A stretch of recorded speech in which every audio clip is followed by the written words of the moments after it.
Hello to all you Tea Time Terrapins. It's the time once again for Gamera. My name is Mel, and joining me as usual is Katherine. Hello, I'm Katherine. I'm here.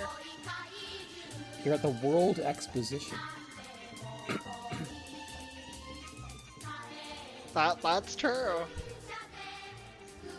Do they even have those anymore? The thing is, I feel like, okay, so I feel like in like the current in the current world order, the idea of a World Expo is like globalization is just something like modern people are all too used to. This is funny. I just googled this, and according to Wikipedia, Osaka, Japan held the most recent World Expo in 2025.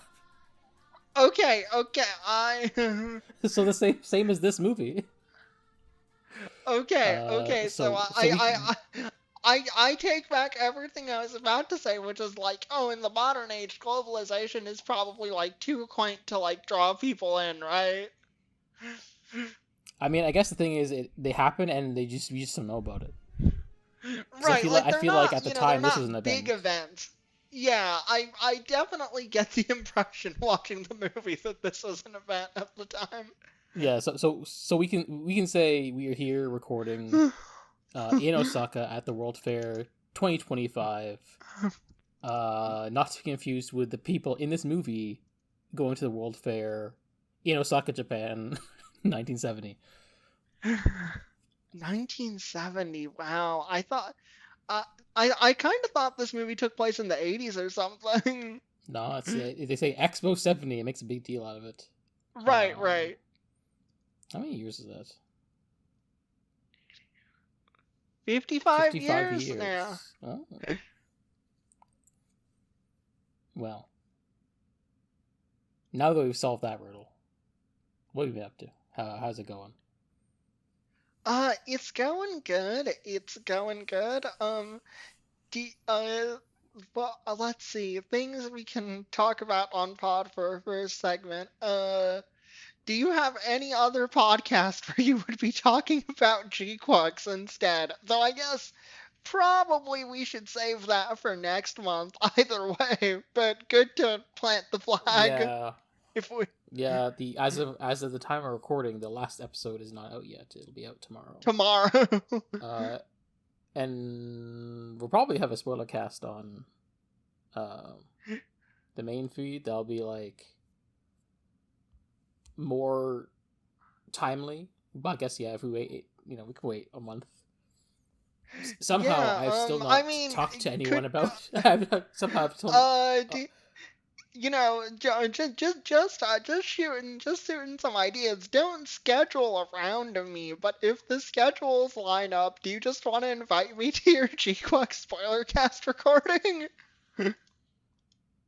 I can throw it by the others. I just don't know how feasibly, because we'll probably record at the same time as the usual pod. Right. Yes, I'm saying, yeah. No, that's fair. I figured I'd at least float the idea so you don't have to do G-Quux discussion twice, but that's fair. Yeah. Okay.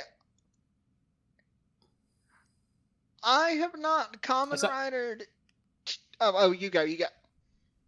Oh, I was just gonna say, on a tangential subject, I've still have yet to actually talk to someone about Ave Musica after it ended. Oh God. Yeah. That's fair. We should definitely do that one of these months, we can do a little Yeah, Michika segment here. It's not really topical at all, but like, who cares? yeah. Like I was thinking like we had maybe have like a some kind of spoiler discussion when it ended, but Red had not finished it, and I don't know when they will. I mean, they might be waiting for the good subs anyway, and Right, so, presumably they that means the good subs are still going, but they're dropping it like yeah one a month. yeah And I the rate of think, this podcast. yeah, I think, has this month's episode dropped? Yes. This month's was episode 8, so uh, the good subs should all be done in October. Oh, wait, no, it's 13 Just time for episodes. Halloween. November. Jesus Christ. That's enough time for me to watch all of Bandori, including or my Go rewatch. That sounds good. Um, but yeah, go back to what you were saying. Yes, Kamen Rider. I have made some progress through Gaim. I'm like roughly halfway through. Like we're pretty done with the Beat Rider stuff. We're like pretty squarely in the like, oh, we're fighting the like Hell Forest Lords um Yeah, arc. I probably better to save proper discussion for when done. But if you want like a vibe check, I actually think the show is pretty good. It takes like a yeah, core's worth of episodes to settle into itself, but I think the cosmic horror vibes of Gaim are really good. yeah, yeah. It's pretty. It does have that. It's a pretty unique thing. I want to say that they reuse that forest for Dawn Brothers at some point. That's really funny. Do you have any screenshots of that? I have to look. I have to see where my Dawn Brothers screenshots are.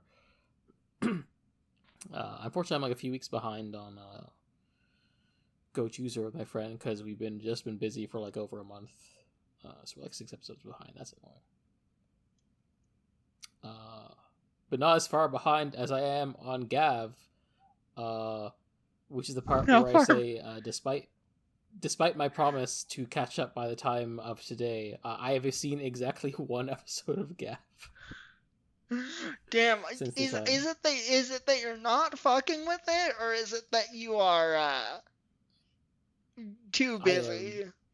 I'm a bit kind of busy and kind of like I'm like watching too many things and like picking a thing is kind of hard. That's fair. That's fair. God damn. I think I'm like 2 episodes away from like the first arc end. So the thing is, like, the first arc ends after episode 14, and I finished episode 12 the other day, which was like halfway through an arc, and I had to remind myself, what the fuck's happening? Right. And it was like, oh, I'm real behind because this episode's taking place in Halloween. Oh no. That's almost that's like I'm counting them out months later. That's like 9 months. You're like I could have had a child anyway. yes. There's the Dawn Brothers. No fucking way. That's the same set. That's the same goddamn set. Yeah, I mean, presumably it's just a force they slap a filter onto, but yeah.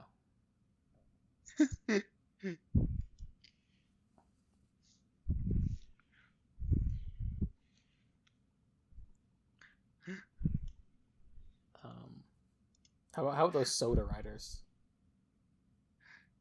One other thing about Gaim. I like the villains. Okay. Did you know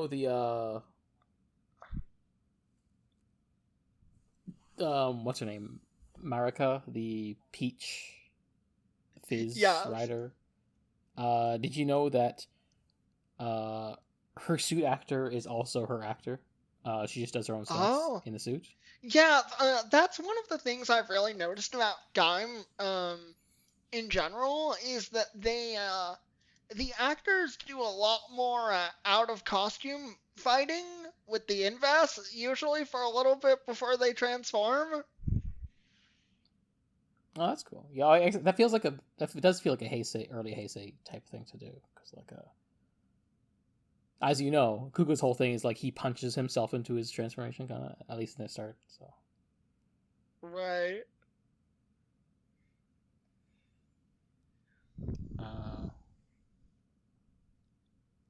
But yeah, I guess the one episode of Gab I did see did remind me.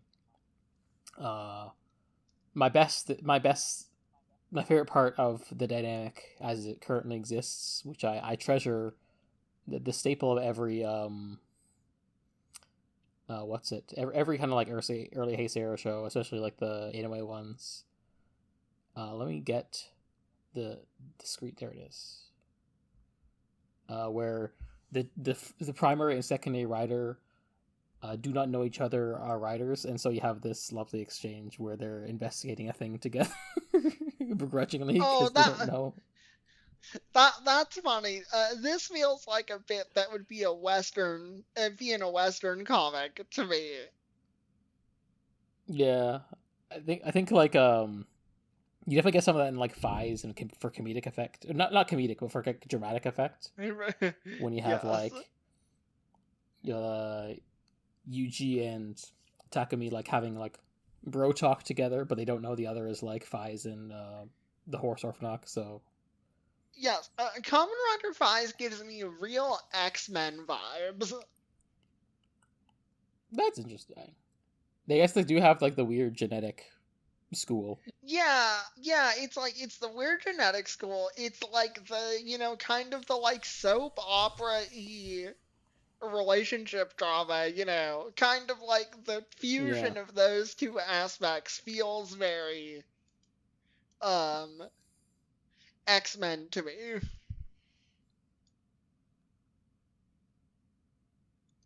Do we need the Magneto of Fies?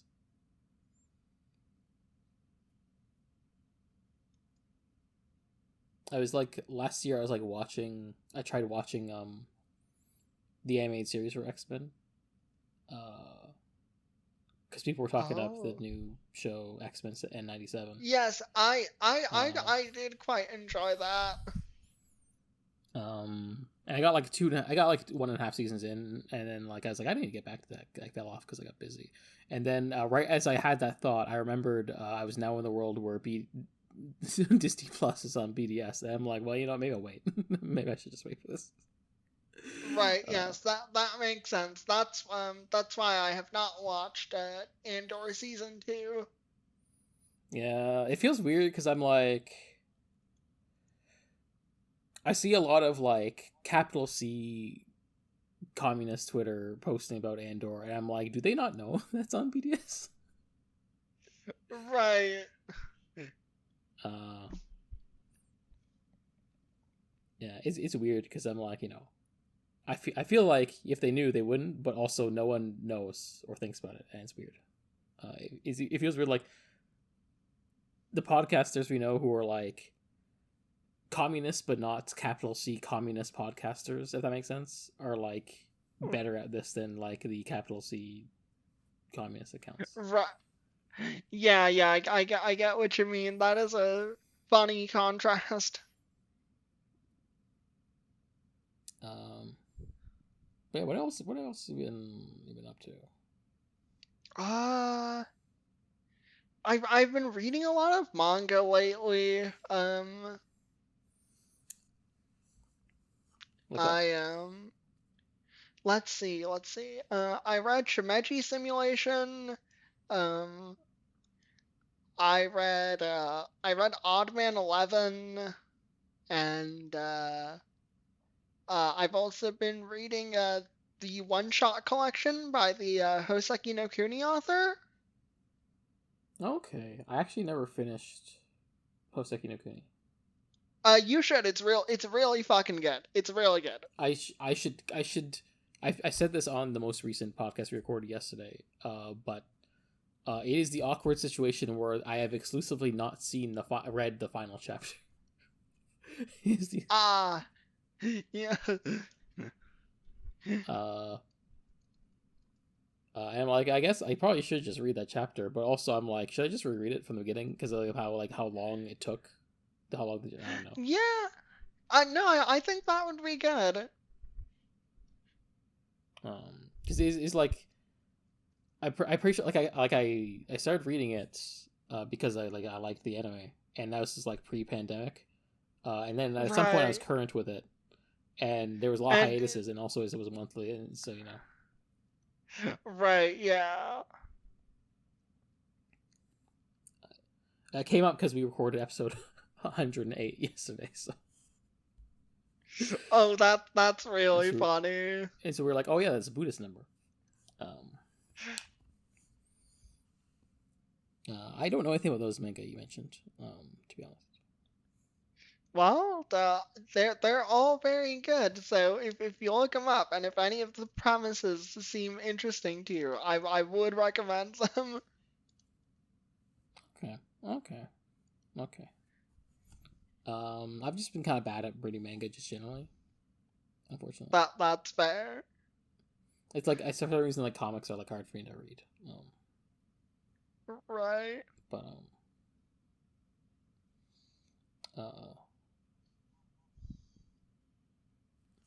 I'm still going on with Dear Brother because of Ghost Divers.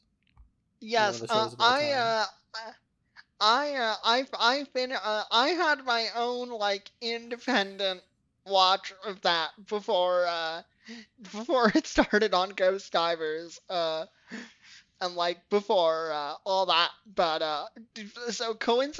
coincidentally, my personal watch of that finished the other day. We can also talk about that whenever you finish, but it sounds like you're still ongoing.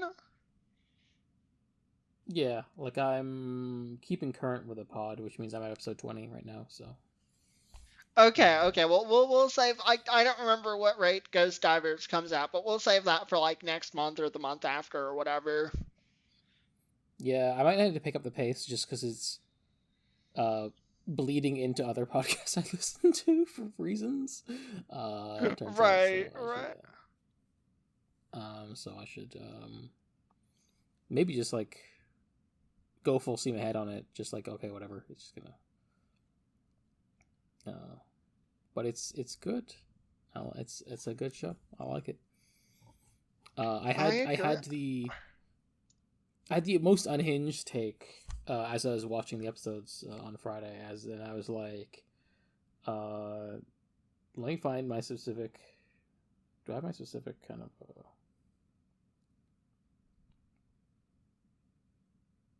Do I have my specific thing that I said?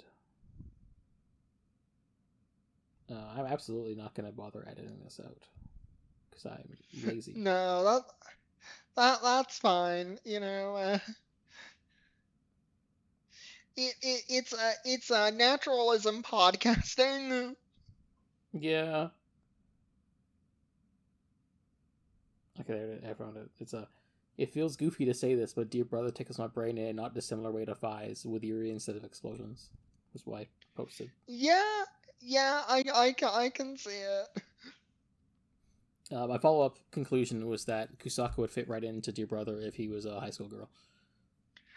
Yes, absolutely. She would just make everybody's life worse. Could HRT have fixed Kusaka? No. Not even close. No. It's still so funny to me that they had like, oh, Mari could have been like a mother to me. At verbatim line. Yes, but apparently, I didn't even know about Char's counterattack. I don't know to the degree to which he's lying or not, or how much that's just this is just a line he heard in pop culture outside of that, because I feel like he had to at least have heard the line before. That's true. I wonder if he's just like one of those guys. I mean, he did technically like write a bit. I think he wrote like a Gundam manga recently, but like, Right, yes, but that was very recent. yeah, I wonder if he was like the kind of guy who's like, out of like ideological commitment to Toku, has just turned up his nose at mecha anime or something. I could definitely see it. But also, it's not like he hasn't written for anime either, so I don't know if that could just be bullshit. That could just be like, it could be nothing.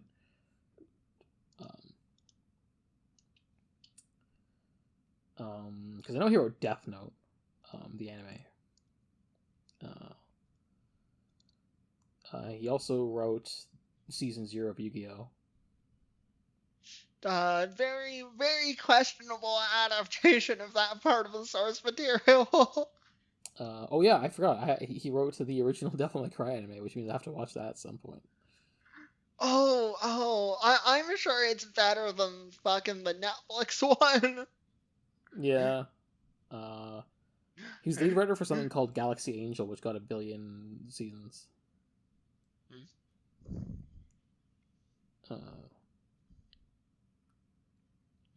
But yeah, I think that's most of what I got. Like, I don't have much.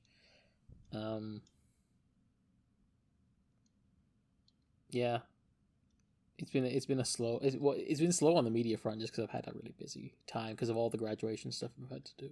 Yeah, we over here in England, we had a fucking horrible heat wave last week. And I was what a coincidence! I'm having a horrible heat wave this week. I was catching up with my Monday hangout, and they were like, well, so what did you do last week? And I was like, fucking nothing, because I was suffering in the heat wave. Yeah, it's like 33 right now.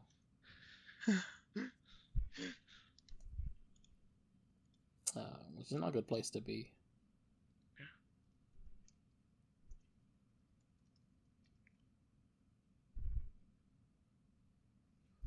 I guess do we have maybe if we don't have anything else, should we move on to the main event? I don't know if you have anything else. Dear Brother we'll do next month or whatever. G-Quux, we can have a little chat, next month or whatever. And I'm sure by then there will be things to say. I will say, I think it's fucking bad. It's fucking bad. It's not the worst Gundam, but like, I don't think better than Seed is that much of a difference. Yeah, the thing is, like, better than the worst Gundam is still like, you still have like a ways to go before you get to good Gundam. Yes, I would honestly say that Unicorn is better than Quux. They're both kind of playing in similar idea spaces, but I think Unicorn does it better because it's not speeding through it at 10 million miles an hour. No, instead they take a lot of time for like someone to like monologue and act like it's profound when they're just saying nothing. Yes, so the pace is totally different. Yes, but I think, I'll have to have a huge think on if I prefer Unicorn or Quux, and at the moment, I'm leaning Unicorn.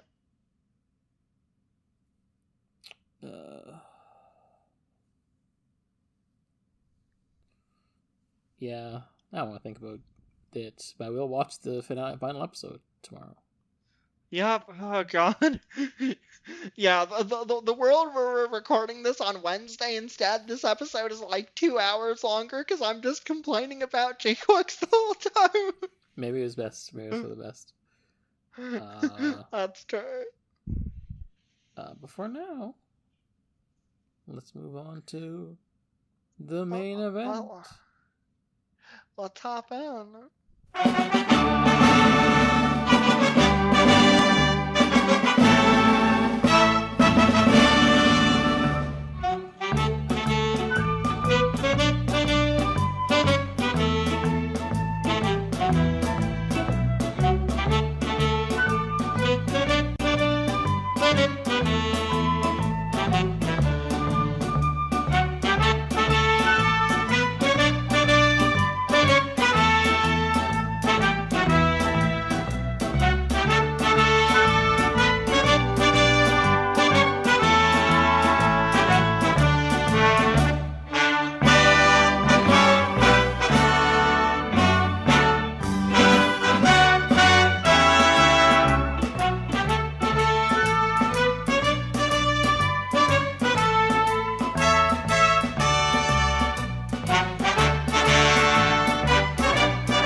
So first off, I'm just gonna backtrack to last time because I forgot something. Oh. Just to give context of what else Dai was working on. Versus Giron was a double feature again with Yokai Monsters along with Ghosts, which was the third of Dai's Yokai Monsters trilogy. The previous two were both in 1988. 1968. Wow, that was a typo. Yeah, it was 1968. The first was Yokai Monsters 100 Monsters and Yokai Monsters Spook Warfare. And so then you have this one coming out alongside Giron. They're like, once again, like Diamond Gene, they kind of did a whole trilogy within a span of like one calendar year. Which doesn't seem smart. And, you know, probably worth to keep this in mind when it's like one, what is up with Dai under the hood? What's going on with their financials? And also just like, oh yeah, this is like both like a Toku thing that's kind of coming out of their Gamera and Daimajin stuff, but also more indicative of like the shift from the Kaiju boom to the Yokai boom in Japanese culture at the time. Right, that makes sense. How does the like when does this transition into like Toku as a superhero? Next movie in 1971. Okay. Because that's when you have both Return of Ultraman and Kamen Rider on TV in this within one day of each other. So right. So yes. This has been like kind of one of the really fun part of watching these movies. For me is that before this, you know, my conception of Toku was entirely shaped by Kamen Rider and like, you know, Power Rangers and which, you know, sort of at least adjacent Super Sentai.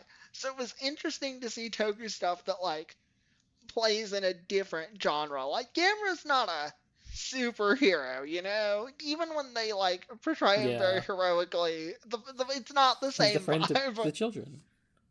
It Yes. is funny. He is more at this point is more of a straight hero than Godzilla, but you know, Right.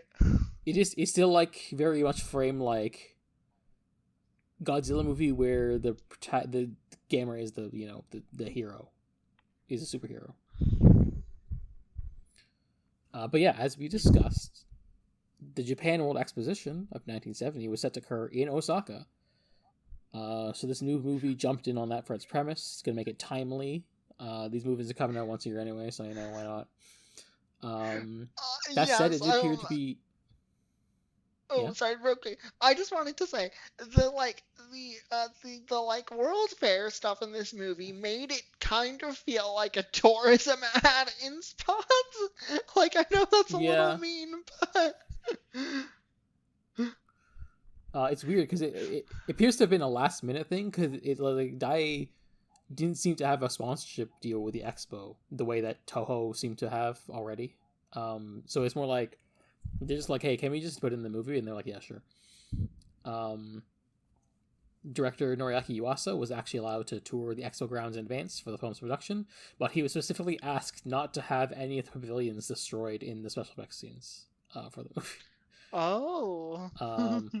This is why we have a lot of fighting in like the city of Osaka, like a lot of urban fights instead of like in the actual fairgrounds. Which I think Japanese Wikipedia knows. Hey, it's been a while since we've actually had the urban fight scenes. Like it's been since Gyaos. That's true. Just because like the big kaiju fights on in Beerus and Giron were on like nowhere near a city, I guess. Meanwhile, Nissan Takahashi worked on. It seems like he just also was like, yeah, well, I'm here. I'm gonna make, I guess for Dai, make a documentary about the expo. And in working on the documentary, he was able to like get insights that he could apply into the script for the movie. It also seems that a big part of the influences and probably the initial one and like the expo was in later edition was that ancient ruins and the occult were big with like the kids at the time as a big trendy thing.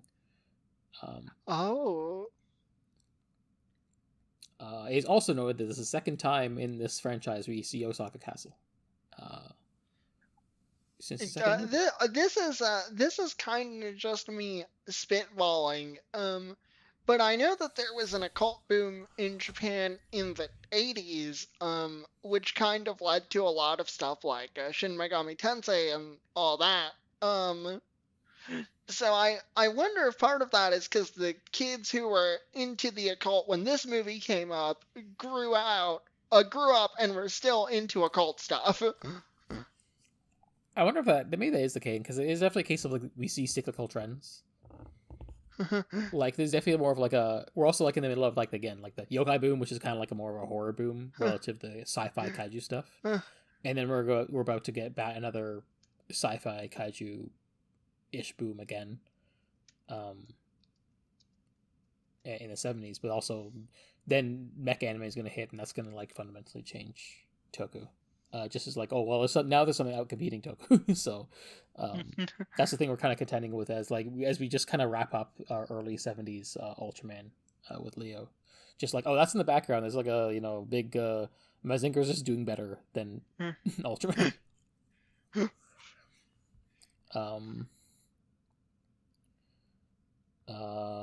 It seems this film actually received a bigger budget, and I think it shows when you like look at the sets they have, the stuff they're doing. Yeah. I'll be honest, I kind of assumed that they got paid to promote the expo. Yeah. It seems that what happened was that you also said they barely had enough to do all the things they wanted to do, and so he was able to basically ask President Dai Masiichi Nagata for an extra 30 million yen. Which I guess is no small thing given like all the the financial issues at Dai at the time.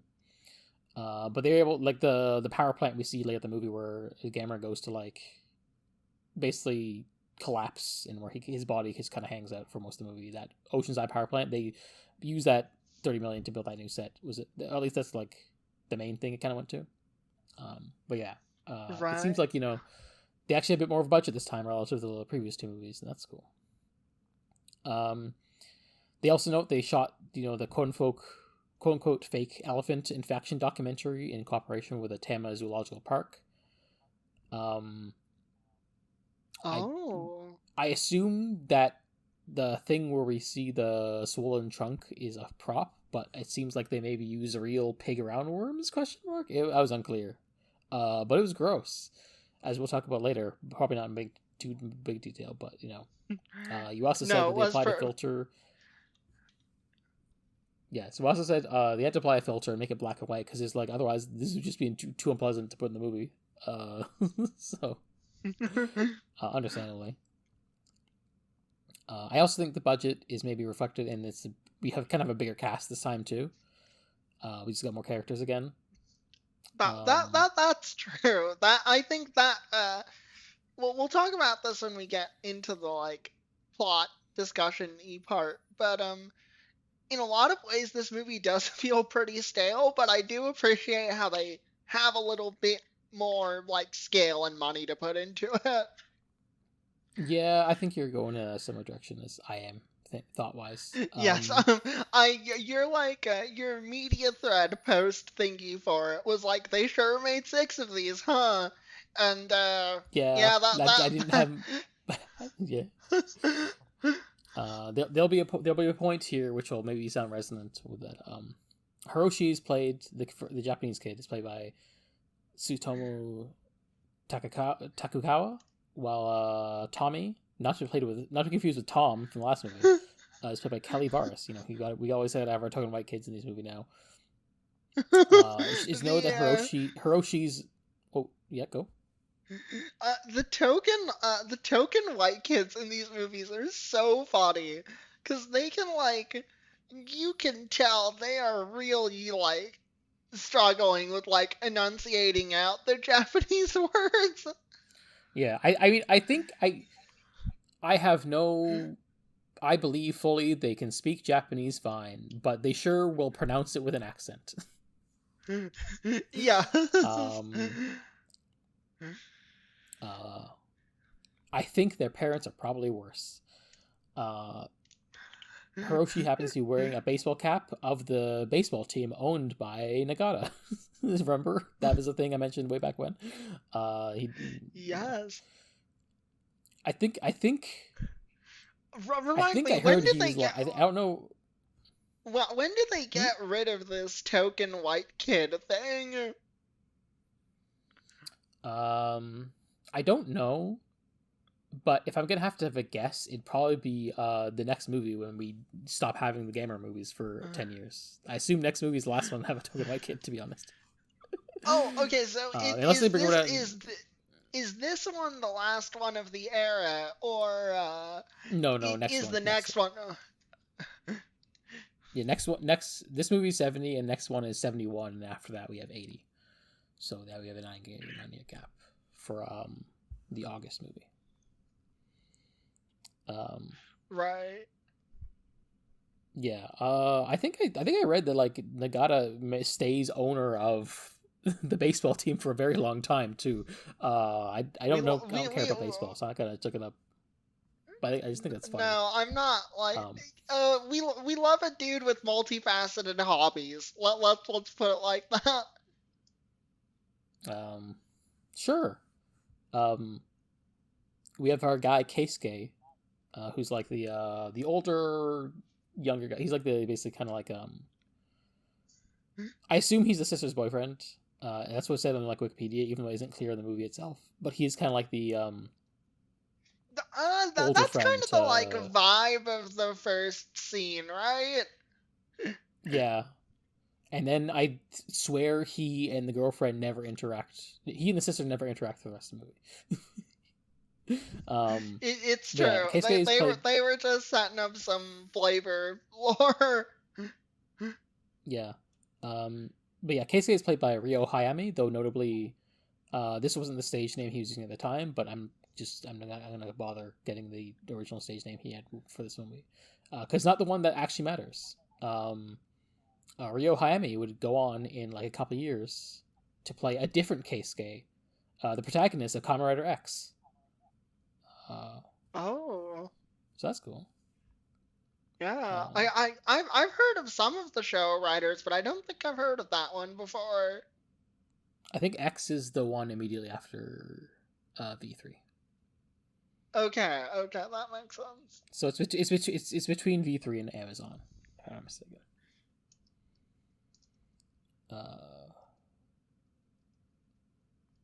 Hiroshi's dad is played by Kon Omura, who we may remember from the previous movie as the funny cop guy. And I think the sister, who I don't think gets a name and really is not important at all besides whining, is also the sister from Virus. As I mentioned last time, Susan, the younger sister, who is also white, is played by Katherine Murphy, who is the younger sister of Tom's, from the previous movie's actor. Not to be confused with Tommy in this movie. Couldn't pick another different white name. Tommy and Susan's dad, Dr. Williams, who's actually plot relevant, is played by the German-American actor Franz Gruber, who's appeared in a bunch of Japanese science fiction movies of this era, such as Terror Beneath the Sea, The X from Outer Space, a movie that in English seems to be just called Genocide, but in Japan it's called Great Insect War, Prophecies of Nostradamus, that's a real fucking contrast in titles. Yeah, just a little bit. I think maybe one of those is a bit more descriptive than the other. And also he was in the both of the 70s Toho Japan Sinks adaptations, because they did one for film, one for TV. And he also appeared in a couple episodes of some Mirai stuff, like Ultraman, Ultra 7, Mighty Jack, for like a single episode. The new special effects artist for the movie was Tomohisa Yano, and he was the one who designed Jiger, who apparently is female, which I guess makes sense considering the direction the plot goes. Right, because kids. Yeah. Original designs were going to be more fish-like, but ended up being more like a buffalo or a triceratops thing. Do you have any pictures of that? I can probably find some. Let me see. When it is noted. Well, I don't know what I'm actually saying. What am I saying? Oh yeah, I can find it on the Godzilla wiki.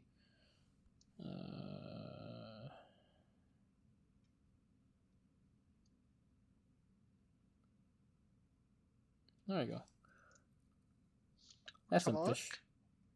Yeah, I like these, honestly. I think probably what we got is better, but I don't hate these. Yeah. If you'll notice when the kaiju walks, it looks pretty convincingly like it's walking on all fours, as opposed to the typical method where the suit actor is like basically crawling on all human fours rather than like as a quadrupedal animal. And it does seem that this did fuck up the suit actor, like it was kind of painful to move around in, or at least uncomfortable. Oh no. Just because, you know, as you can imagine, like having like a person actually walk like a dog isn't ideal. Right. Despite what some girls on Twitter might say.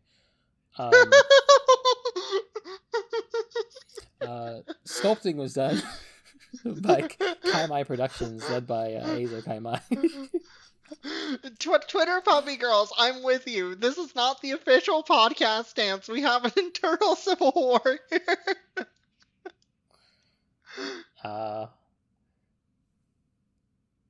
Not you saying this with the Uika profile pic. Absolutely not. Post his puppy every Thursday. Gamera has the same suit and same suit actor as before in the previous movie, Yuminesco Izumi, though they had to refurbish the head for this movie. Seems the scenes where they go inside Gamera were inspired by the 1966 film from the US, Fantastic Voyage. According to Yuasa, they decided to add... I don't think I've seen that one, but when I was watching this, I did have the feeling of like, oh, there's some like popular 60s like movie with a kind of similar premise, right? Yeah, I did go and like acquire this movie to after reading this because like, you know, maybe I should watch that. Apparently to some extent like the inside Gamera thing was like did for budget reasons. Maybe it was like those scenes were cheaper than the you know, having the kids going around to fake inside of Gamera maybe cheaper than some of the alternatives. I guess like instead of having more Gamera fights. But also it seems like they're trying to reach for new and different ideas because it seemed like, according to him, they'd use up all the previous ideas in the previous movies, and we're like, well, fuck.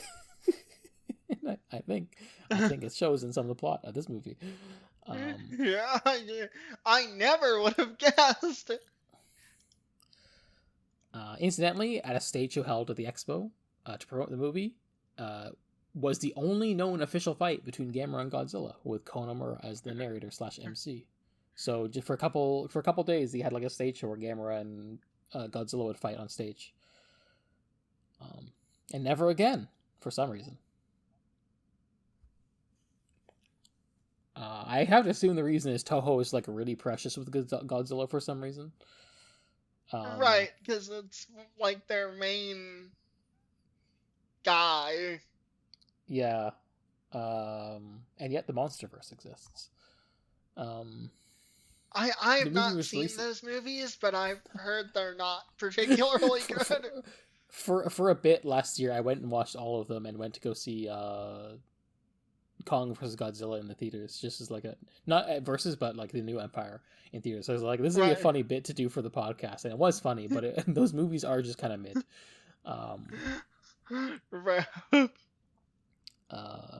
It is funny when King Kong gets the Robo Gauntlet, though. It is dumb, but it's funny. The movie was released as a double feature with the movie The Invisible Swordsman. And of course, as usual, they had to already start planning the next one because they got to make one of these a year. However, things were not doing well at Daiei, and it seemed like there was signs the company may go into bankruptcy. Wonder if that'll happen. That'd be crazy. I bet it doesn't. All this led to an environment of high stress, and not to mention a lot of conflict and management within the workers. I guess like late 60s Japan, less so in the 70s onwards. Also got on like the high watermark of like the labor movement in Japan. 50s and 60s. I Right. mean, after that, you get a lot less of that. I don't know if this was true before this point or if it was a change towards as like things got worse for Dai. But it seems at least for this movie, Yuasa was not a full employee director, but instead a director by contract, which means he no longer got overtime pay. Oh, that's fucking, that's what I expect from corpos, but also, fuck 'em. Yeah. As you may recall from episode 0, the management of this company is maybe not the best. Also, one of the light staff got a brain hemorrhage and collapsed inside the Gamera's body set. No fucking way. And thankfully, the material of the set was soft and padded their fall, so they were uninjured. But unfortunately, after the movie's done, they still died of their hemorrhage. And you also sort of saw this as like, oh, this is like, that had to be like from the stress of like everything. Like, it's just such a shit show here. Yeah, wow, this is a really fucking cursed movie. Yeah. Yeah, I wonder why there's only one more of these that we have next before there's a big gap. Frankly, I wonder what could possibly happen. Frankly, at this rate, I'm surprised there's one more of these. It feels weird because I'm like, I'm not really getting much on like what's actually happening on Dai besides just like, here's a production of the movie. Some shit's fucked. Also, in the background, it seems Dai is not doing so hot, and I don't know the specifics of that, but yeah, right. It's not a good situation. As for some contemporaries, this is like the 1 year there isn't a Godzilla movie, but Toho also put out a different kaiju movie called Space Amoeba. Not a kaiju or science fiction movie, but there's a significant, notable Japanese-US co-production called Tora Tora Tora that's out. You may have heard of it. And this is when Eiji Tsuburaya is now dead. His brother Hajime takes over the company, and without any projects or basically, this me retreading some Return of Ultraman lore to you, Katherine, because you wouldn't know. But like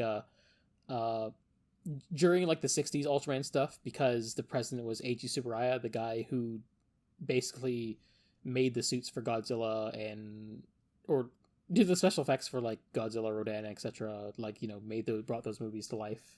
Did the special effects for the movie. He was able to like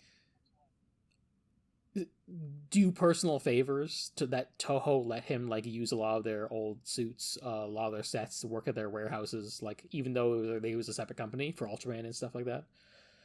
Which is why you get like some kaiju that look like Godzilla kaiju. And the moment he dies, all that personal capital he has does not transfer to his son, who did not work on, who is not like as esteemed, who is not like in charge of those big movies that, so basically, Hajime Tsuburaya had to like figure out a way to get money quick because he couldn't rely on like the support that Toho had given his dad, basically. And the make money quick scheme was this year 1970s Ultra Fight, where on TV for as 5-minute shorts they did like, hey, here's the narrations of various fights from Ultraman and Ultra 7, and then at some point, we need more of these, so we're just gonna film some guys in the woods fighting each other. I should show you those Ultra Fight stuff later. We had a good podcast. Me and Red had a good podcast about that 2 years ago. Sure. I have been thinking lately, maybe I'll actually watch Ultraman and then I'll listen to Ultra Q episodes as I watch the show. I mean, you are on the network, so you may as well be privy to it. That's true. No, I definitely, I've always wanted to listen to the pod. It's just that I've also wanted to have the time to watch the shows. Yeah. And unfortunately, because we've been very consistent, the train track just keeps on like stretching out in front of you. Yeah. But you can go at your own pace. I think it was like specifically like episode 39 was our first Return of Ultraman one, but I remember this because we release order wise it'd be Ultra Fight before Return of Ultraman, but we figured we could do Red and I could do a episode of Ultra Fight without Brad because he was away that week, but we never want to do a premiere or a finale without all three of us, and so we shuffle things around. So we do Right. Return of Ultraman first, and then for the second week instead it would be because Brad would be away that week. We would do Ultra Fight, me and Brad. But also weird shenanigans happened where Red's computer died with the Return of Ultraman first episode on it, and Oh no. so the podcast was like on a hiatus for like a month basically, and like we Right. recorded the Ultra Fight episode and put it out, and the joke was that technically this is episode 40 because episode 39 was the first Return of Ultraman episode, but that the episode 39 came out after when Red got their computer working. Okay, sorry, it's really fucking me up that Ultra Q is the first entry in the Ultraman series and not Ultraman. Yeah. Yeah. I mean, it is like a...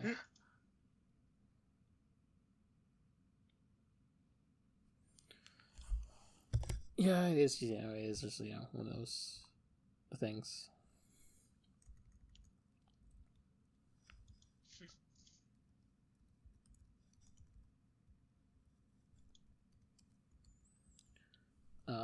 But yeah, Ultraman was the second one.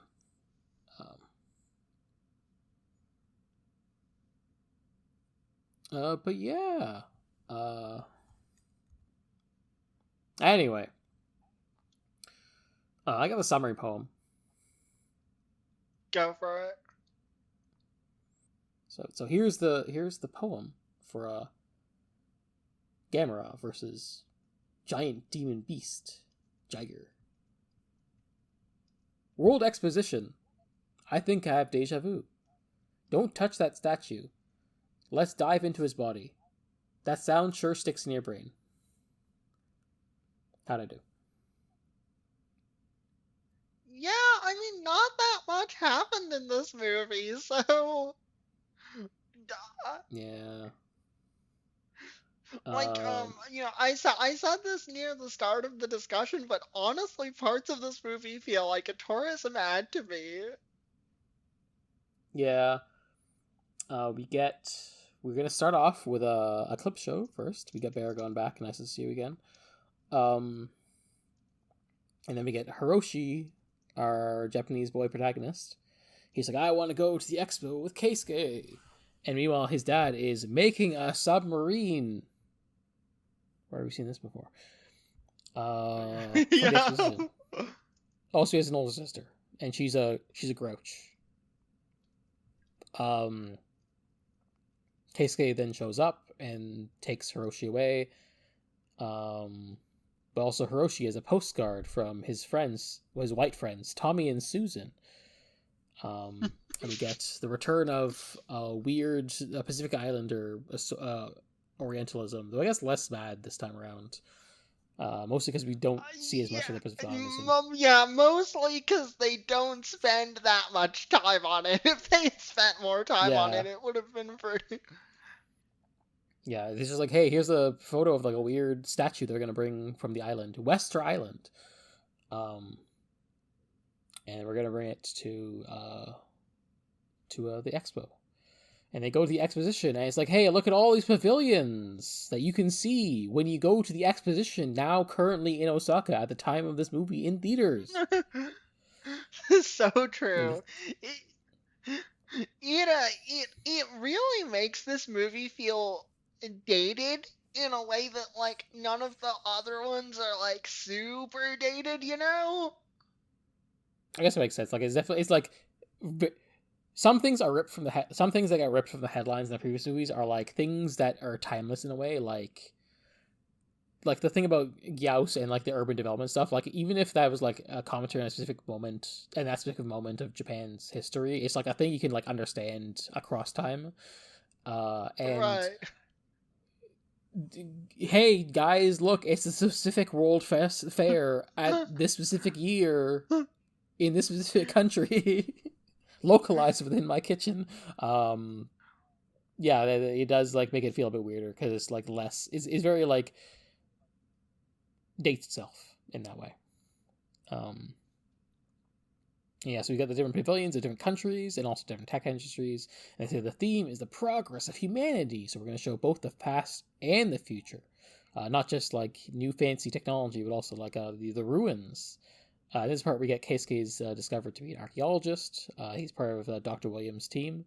That's Tommy and Susan's dad, and he's being summoned to the headquarters, which we find out. I guess somehow becomes the headquarters later. He comes in because there's a guy from the island named Mr. Gibbo, who is definitely played by an African American, and this feels probably racist in some way.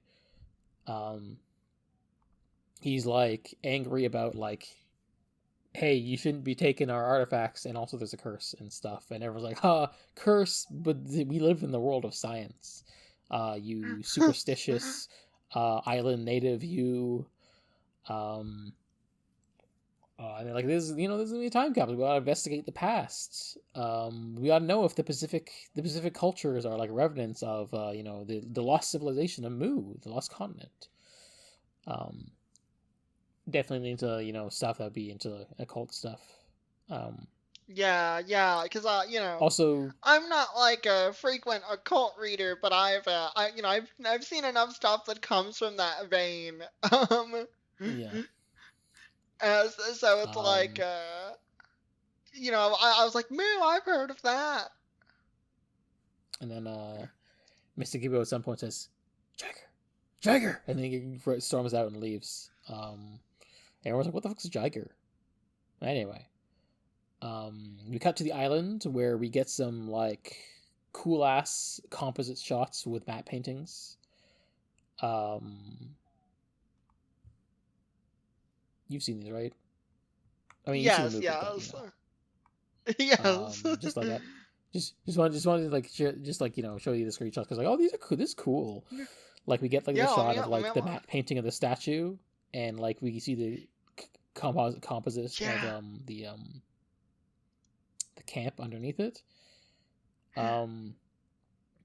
That's cool. Everyone's wearing pith helmets too because that's the style. That was a thing that was prevalent in like the 60s Ultraman stuff we watched, where like people just like went to foreign places in pith helmets. The funniest one being in like one early episode of Ultraman where a Japanese guy goes to Scotland in a pith helmet.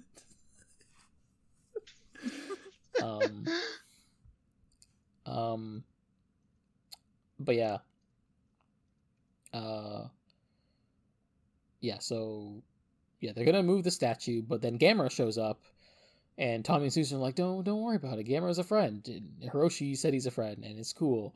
And all those guys are like, "We gotta shoot Gamera," and then Gamera starts. He lands very unflatteringly, like on his stomach, just goes crashes, and all the people are trying to shoot at him. And he's just basically trying to stop them from taking out the statue. And there's also we get the second shot that I showed you here, where you have like Gamera on one side, the people shooting him on the camp on the other side, and then like a matte painting in between. I'm like, this is crazy. The cinema, that's cool. Just a really cool shot. But it does mean that like eventually it doesn't work out. The thing gets taken away, and all the white people are like, well, clearly Gamera is a bad guy, and Hiroshi was wrong. Gamera runs away to the volcano. And they notice a weird noise, but it's probably nothing, right? And so later in Japan, Tommy and Susan are going for a bike ride, and they can go and see the sub that Hiroshi's dad built. And Hiroshi has to be like, no, Gamera's chill. No, he's cool. And like all the kids like, well, nobody attacked us. He's like, no, he wouldn't attack you. He's got to have some reason for like wanting to not move the statue, obviously. And he is correct. But presumably he does sound like a crazy person in this moment. Unless you like knew anything about Gamera from like the past two movies, which no one does. Yes, it's really funny how like maybe this is like just because it's been like a couple months since I've seen most of these movies, and maybe time has just sanded away parts. Um, it's it's really funny how much they like play up the adults don't understand Gamera angle in this one. Like it's Yeah. there a little bit in some of the other ones, but in here it's like one of the like main themes or Yeah. ideas. To the extent that at some point someone at the end of the movie someone turns to the camera and says, maybe the kids should listen to maybe the adults should listen to the kids. Which is really funny. But yeah, the statue is apparently called the Nankai Maru, but I'll probably just call it the statue for the rest of the movie. Yeah. But yeah, now that the statue's been removed, Jiger erupts from the ground and drinks from the ocean, I guess. And then there's a brief fight. Gamera like does pretty okay, but Jiger has like telepathy / magnet powers to like summon rocks to just lob.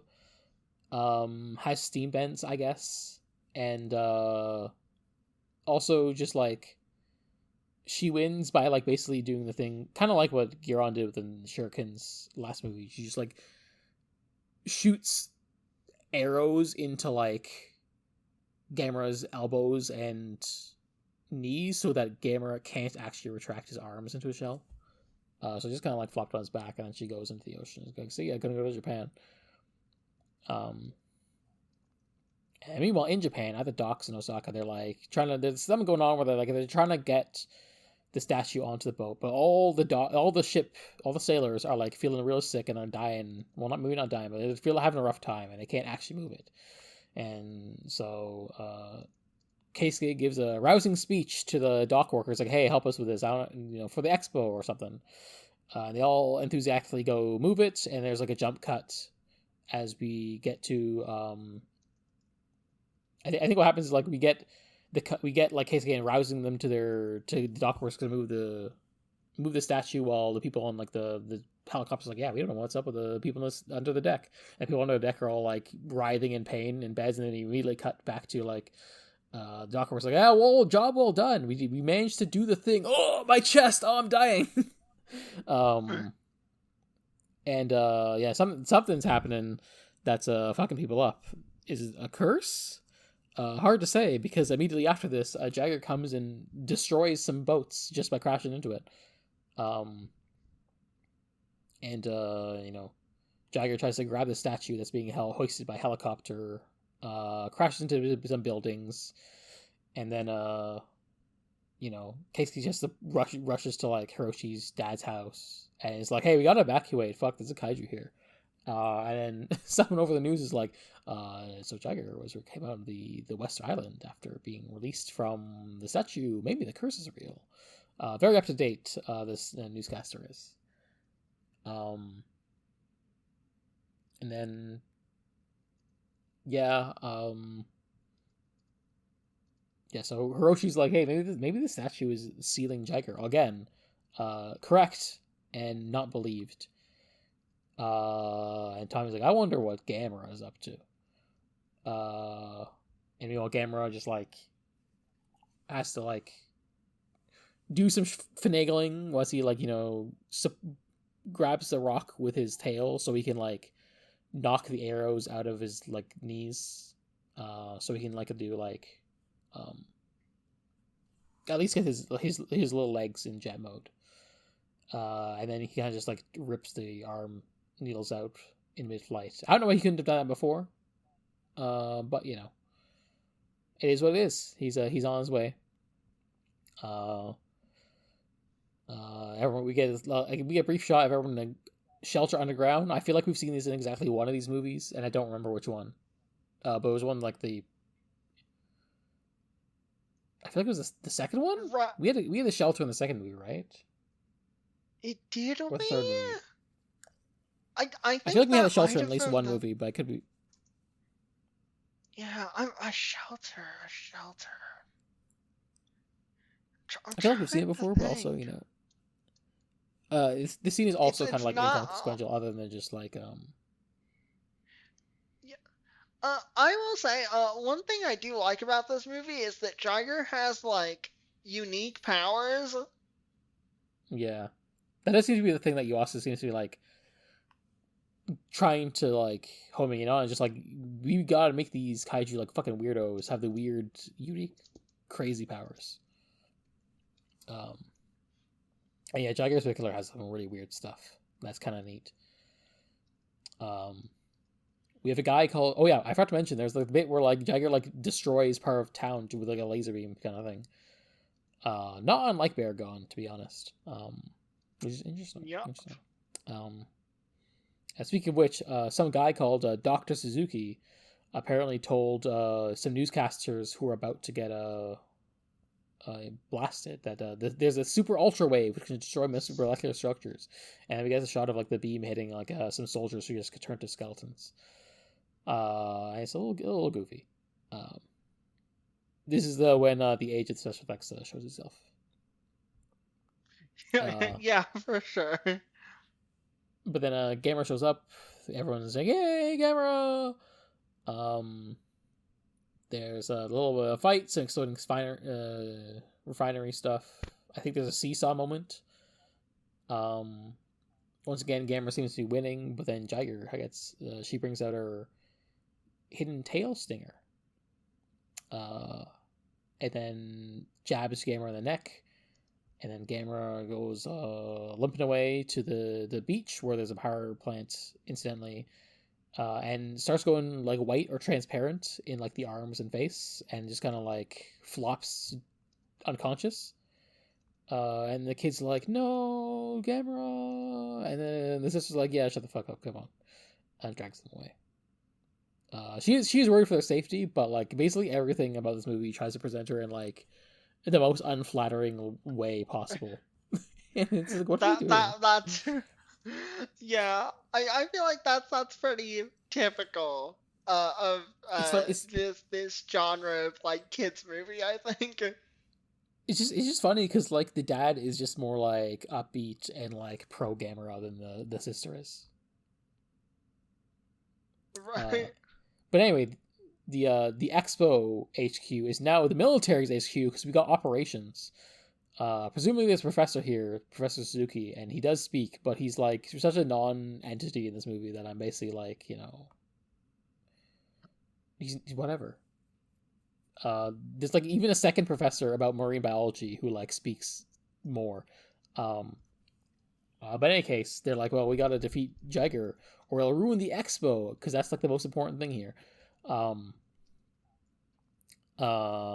counting for like a whole stretch of Osaka that just got vaporized. And then Dr. Williams radios in and says, hey, there's the weird noise. It's making people sick. There's something up with this. We don't know what it is. And so like Hiroshi's like maybe this noise the statue made was sealing the Jiger. Well, he thinks it's a poison, but it does seem to be later on we confirm it's more of a sound. But Hiroshi thinks that maybe the secret of the statue is that it was the weakness of Jiger, and the one professor is like, hey, maybe. Like I know we adults are not listening to the kids, but maybe we should listen to the kids. Yeah. And at some point, like Jiger, I think Jiger was like sleeping at this point, but then he just wakes up and like she like telepathically pulls the statue over and then eats it into the sea. And it's like, well, shit. Now what? And the kid's like, maybe we should revive Gamera instead. It's the only way. And so they do some X-rays on Gamera. And then some guy called Dr. Matsui, who's like a oceanographer, looks it's like Gamera looks like a turtle, and I posted that, and it got a bunch of retweets because it was funny. Yes. I was like, yes, thank you. Okay, we all know Gamera looks like a turtle.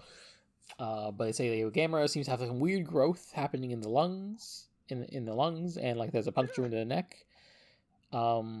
And this is where we get the really gross documentary footage of like this swollen elephant trunk they cut open and have like a larva in it. And so like, well, clearly, maybe something's growing inside Gamera's lungs that's like, making him anemic because draining the blood from his face and stuff. And it's like, oh, that's why he has no color, because all the blood's being drained from him. It's at this point in my notes where I find out that the sister's name is Miyako, and this will be the last time I mention it. But anyway, Hiroshi and Tommy are like, hey, to Miyako and the dad, hey, there was a car crash. Can you guys go take care of it? So they go do it, and then they give a note to Susan to give to Keisuke at the HQ. And then they also stole his transceiver from the HQ, and so they go into the into the submarine and steal it. And meanwhile, Keisuke is reading Susan's note, and it's like, oh, they're going into the Gamera's body in the submarine with the retreading transceiver. And then the parents are all there from both families, and the Hiroshi's dad is like, oh, I feel so foolish. They tricked me. They actually I can't believe that let it happen. And then meanwhile, Dr. Williams is like, honestly, it's pretty intuitive, pretty smart of them, actually. Yeah, I'm actually kind of impressed. Yeah. So yeah, the kids tune in, and like somehow they're able to turn the X-rays into a radar map to like so they know where the kids are. And so they get into they explore. There's a little bit where they're like, oh no, you're gonna go into the stomach, you're gonna get digested, no, and they turn around. And then they reach the lungs and climb out. And so like see the walls are like, Gamera's alive, you see the walls moving. But they find a weird hole with a baby Jiger in it. With weird glue attacks. And so, it's threatening them and stuff. But the submarine is stuck, but then Hiroshi like throws like the glue transceiver to the baby's face, and it sort of like cries out. It shakes it off, then Hiroshi repeats the process, and it cries out again. It's like, oh, eventually the sound just kills it. And it's like, oh, hey, maybe the sound is the solution. And this, the killing of this baby seems to like, and all disturbance seems to like be causing a stir in Gamera. Presumably with the baby dead, Gamera will be able to, get back to healthy. And meanwhile, the kids return, and so explain what happened. And like, yeah, this is crazy. And so Dr. Suzuki is like, okay. So Jiger's not heat ray, it's sound waves. It uses high frequency sound. And therefore, it's clearly weak to weak frequency sound. And he's like, uses the example of like people who live near the equator versus near the poles not liking each other's climates, which is it's a leap, but maybe not as we've had similar leaps in the science in this movie, so like with that one time they blowtorch the blowtorch.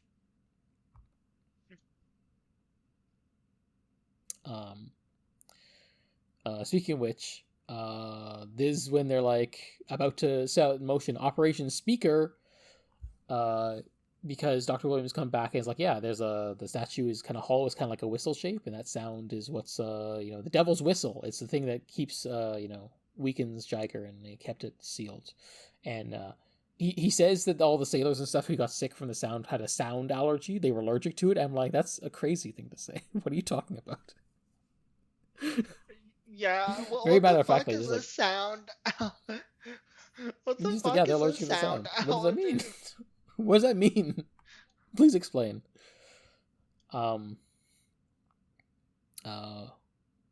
Anyway, with the baby dead, the possibility of reviving Gamera with high voltage, the heart comes possible. There's like one guy who's like, no, we gotta focus on Jiger. And the kids are like, don't worry, we'll revive Gamera, we'll focus on that operation. Meanwhile, the rest of you all can focus on like the Jiger operation. This is both a smart plan, but also it goes wrong for ways that also become immediately obvious, because the speaker plan seems to work. Like the speakers are doing a good job of keeping Jiger down, but the speakers require power, and so does kickstarting Gamera's heart. And so when they the kids just quickly settle back inside the Gamera's body and plug up the wires to Gamera's heart, and quickly come out, and they like hit the switch, try and like defibrillate Gamera's heart, and it works. But the amount of energy just causes the power station to explode, which means the speakers stop working because it's a blackout, and Jiger wakes up. It's like, well, shit. Right. But thankfully, Gamera's back to normal. Gamera's alive again. He's all good. He's doing all nifty. So Gamera has to stop Jiger from like destroying the World Exposition Fair. And we get a wonderful shot of Gamera flying to the expo, specifically by the Soviet pavilion, because you just get this shot of Gamera flying and there's the hamstick on screen. I'm like, base. And then yeah. Yeah, and then so we do this part where, I guess, the fight happens as Gamera flops down and gets ready to enact violence on Jiger. Yeah, I like I said earlier, Jiger has some pretty unique powers, so I did think that, they had a lot of the fights in this were good. Yeah. And then, get some dodges. Gamera, uses the shell to like hide from the beam, but it's like, oh, do we want to make this the YouTube thumbnail? I'm wondering. I'm not sure. It might be a good one, because I wasn't sure if the one with the actual Jiger in it, but I might this one because it's good. Yeah, I think like Susan's like, Gamera, you have to plug your ears, or you're gonna rupture your ears. And then Gamera like takes some telephone poles and sticks in his ears for a bit, and it's funny. It is funny the degree to which these kids in these movies are starting to just backseat fight, for Gamera. Which is also true in like the very first episode of Ultra Q. There's like a kid who's like telling a bird kaiju what to do in fighting another kaiju, and it's really funny.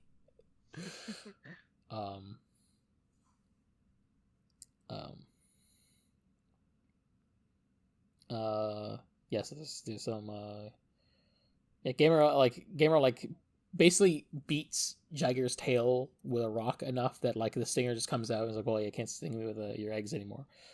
And then incapacitates Jiger for a moment and flies, quickly just runs to the sea to grab the statue from underwater. Jiger kind of like wakes up and like wanders over to smash the HQ, but Gamera stops it by like flies around with the whistle, and like Jiger tries to like make chase, because like he wants to stop the whistle, and eventually after a bunch of times Gamera is just like throws the whistle into Jiger's head, and Jiger I guess dies, ? Maybe. I'm not sure because of what happens next, the way they describe it, but maybe. And then everyone cheers as Gamera takes Jiger back to the island to presumably seal it? ? Bury it? ? And then Casey's like, hey, to Dr. Williams, hey, so Gamera took the statue. What are we gonna do now? And Dr. Williams is like, well, we already solved the mystery, so we can just, it's probably fine to we can just build a fake one, and it's fine. We can just chill. And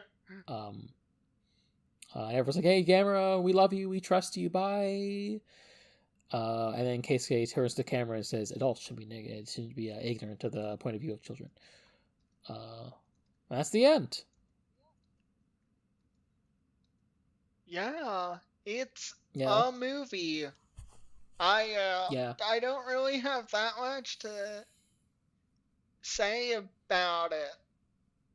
Yeah, I was kind of like, I feel a bit bad. I'm just kind of going through this summary, but at the same time, I also feel like there's a lot of this movie that's just like the greatest hits of stuff we've done before. Like this is the second movie we had where the kids get in the submarine, and Jiger has a weird arc beam weapon, kind of. Well, it's sound, but not beam. But it's like it's not dissimilar from Baragon's rainbow beam. Incidentally, another movie where the kaiju's in Osaka, and on four legs. So it's this really does feel like even though it's not Gamera's fault this happened, and maybe it's for the best that the next one is the last one for like a bit, and there's a reset because there's Yeah, like so, sometimes I think you do need to take a break to come back at something with like fresh ideas or a new perspective. yeah. Um, I guess I have to imagine like the tricky thing was like, despite everything and despite the cost, Gamera is probably also the most profitable thing Dai had going for it at this moment. So it's also like, well, you can't exactly stop Right. making them. From the perspective of the suits, even though Yuasa's always like, oh, please, I don't want to do this anymore. Please, people, someone died. um, yeah, it's like, yeah,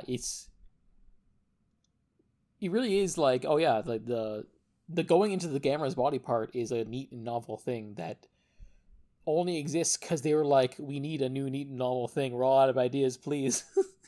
It says so much. But how do you feel about that part of the movie anyway? Like, you know.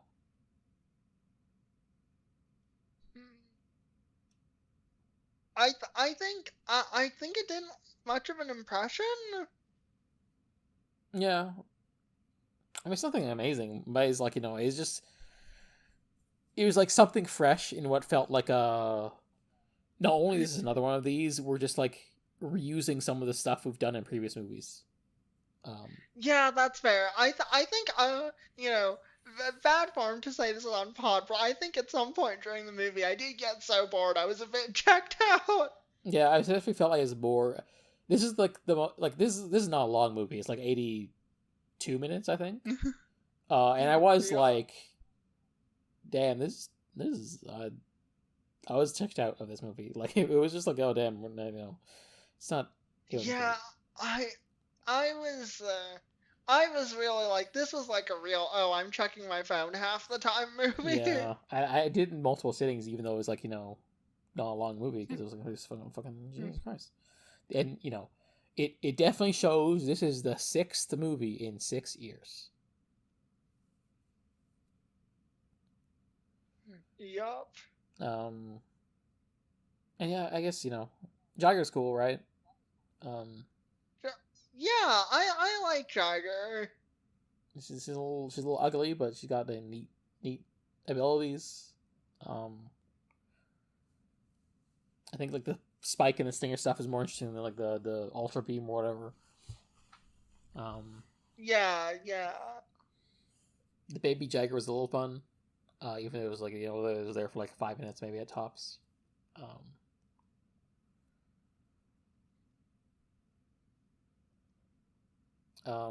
but yeah, I mean, it's like even these kids, I guess, feel like, you know, it's not like it's not like the main two boys have felt like unique characters.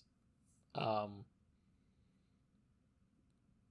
like arguably the most unique ones were the Bratz and Varys for being Jimmy Neutron Boy Genius and also being especially bratty. Yes, that's what I was thinking. And meanwhile, you know, these are just Took kind of more. like normal. Um, Yeah, they're a little older than the kids normally are, I think. that's true. They are probably maybe a bit more mature too, but it's also like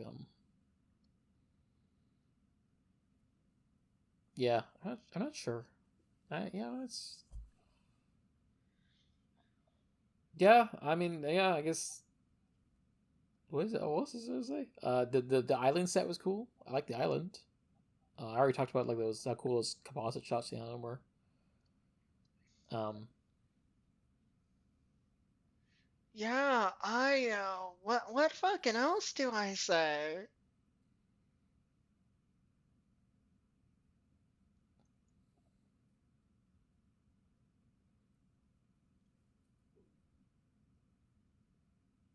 well,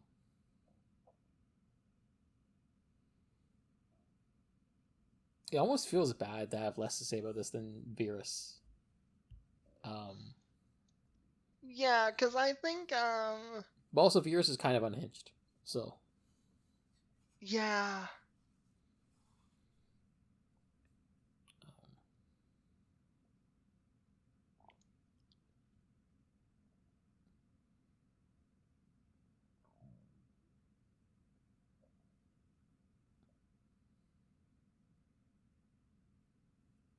it might be fine just to be like, well, there isn't much because it is just like going through the motions. We had Yeah.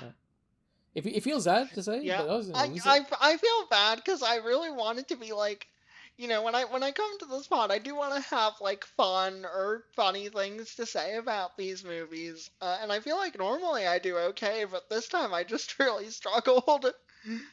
yeah, I know. Insert Gamera Mpreg joke here or something. I don't know. What's that gonna? It's just like maybe I don't know. Maybe if this movie had more things besides going to the body, um, like it feels Yeah. like if I had a nickel for every time a Gamera movie had two kids go in a submarine, I'd have two nickels, etc., etc. Yeah. I guess if you think about it, like in Giron, the two kids go in a spaceship, um, which I guess is like a submarine for space. Um,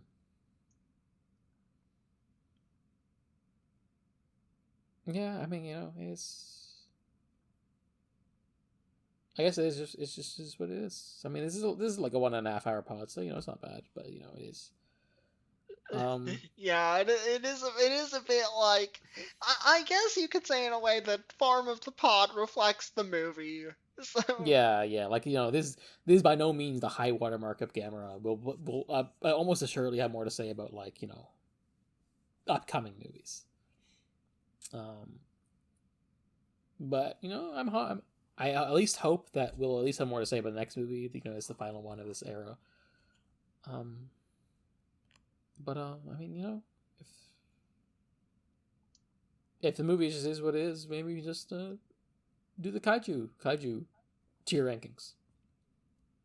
yeah, do you remember what we had written down last time? I didn't write it down, but I have a vague sense in my mind. Yeah, I think okay, like I guess let's start with our new with today's new MV Jiger. Solid A tier. Okay. Uh, hold on. I think previous A tiers were Baragon and Giron. I think that sounds right. Yeah, I'm willing to say equal to Guran, higher, a little higher, Okay. How about Baragon? below. Okay, so Baragon's like still at the top of A tier. Yeah, yeah, you can't I think I beat think I like you can't beat the like homosexual anti-military sure. beams. Um, you all know where Gamera is. Um, by Catherine degree. And I guess we had Gauss is a fucking loser who exists to job. Gauss was in. I think we had Gauss in. I think Gauss was in C and then demoted to D last movie. And then Fierce Yeah, was also in D. that's yeah, that sounds right. I guess if nothing else, like we don't have much to say about this movie, but we do like this kaiju. It's a pretty cool kaiju. Yes, it is a good kaiju. Um, it almost makes me sad that it's not in a better movie. Yeah, and unfortunately, the thing is, there's only so much we can say about like a fight scene. Yeah. We The fight scenes we are can't really fun. give a we can't really give a beat by beat breakdown of like I even my notes I kind of try and give a beat by beat breakdown, but it's also it's not the most Right. interesting to listen to. No. No, I think if either of us had a real good sense of like hype and audible like audio booking, we could maybe make it work, but I am not Yeah, that well that's person. instantly that's like what Ultra Fight is about. Um, um, but yeah, I guess that's a decent tier list for now. So in that case, you want to get into your plugs? Yeah, I'm at KiwiCatherine.bsky.social. It's a personal account. It is I am like a weird queer pervert, but usually I'll post either about that stuff or about whatever my interests are at the moment, or if I'm working on a game, I'll post about that. Then there's mismatched-wings.itch.io, where you can find my, at the moment, only released visual novel, Hollow Hearts, but there will be more in the future. I'm always saying this, and before the end of the pod, there will hopefully be at least 2 games on that page. Yeah, I mean, no, the pod as it exists is extended to January, so you know.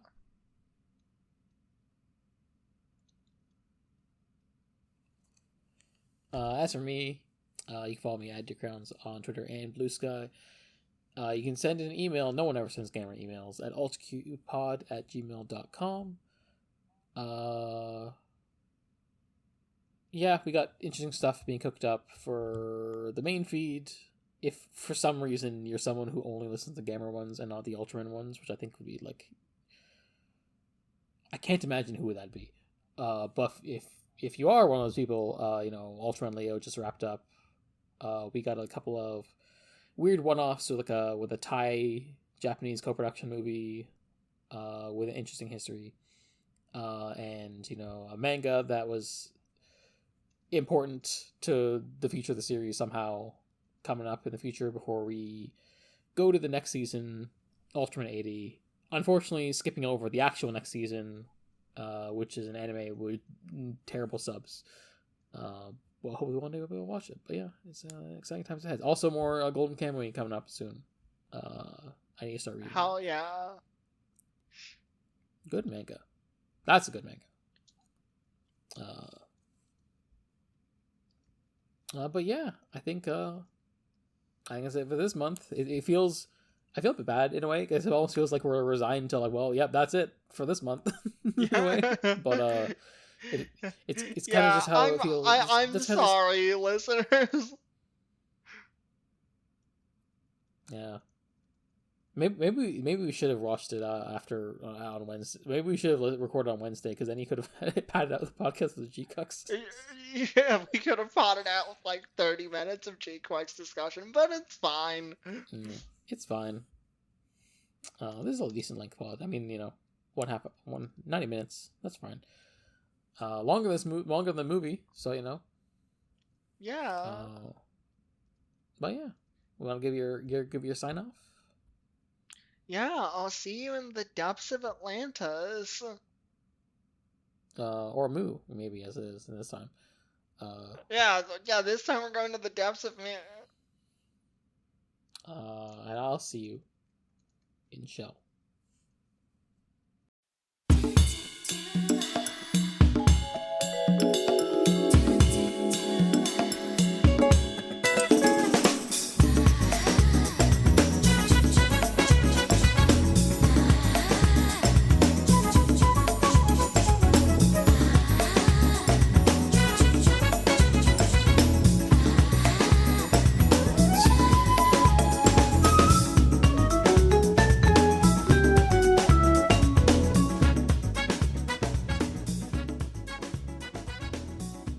That's about like the summary I got so far.